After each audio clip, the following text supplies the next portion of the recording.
In today's video, I'm going to show you how to delete a Google Ads account. If you find this video useful, please consider liking and subscribing. Let's get right into it.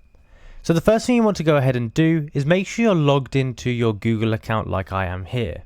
Once in here, we can go ahead and press the Start Now button or the Sign In button to go ahead and log into the specific ad account we want to go ahead and delete. Once you get to this step here, it's going to ask you to select a Google Ads account. Go ahead and click on the one you want to delete. Now here we should be inside of the dashboard, and it should look relatively similar for you. It depends what version you're on.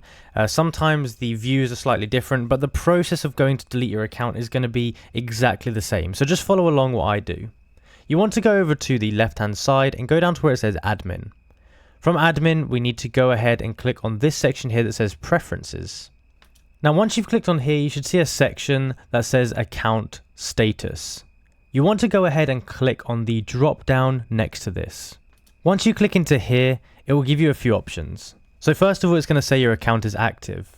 And it's going to say to stop running ads, try pausing your campaigns.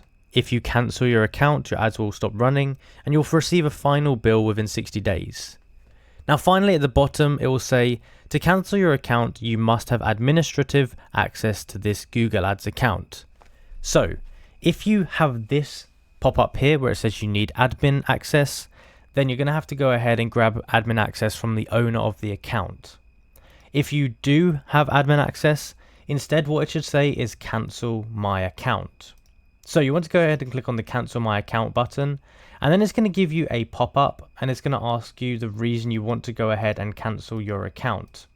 So it might say to you, what's the reason, all that kind of stuff. And you basically need to go ahead, fill in the reason why you're going to cancel your account, and it will give you a few final things telling you that it's final, and that your account should be cancelled in the next 60 days and that kind of thing.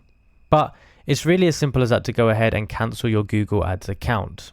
So if you enjoyed the video and you found it useful, be sure to go down below and like and subscribe, comment down below that helped, and I'll see you in the next one.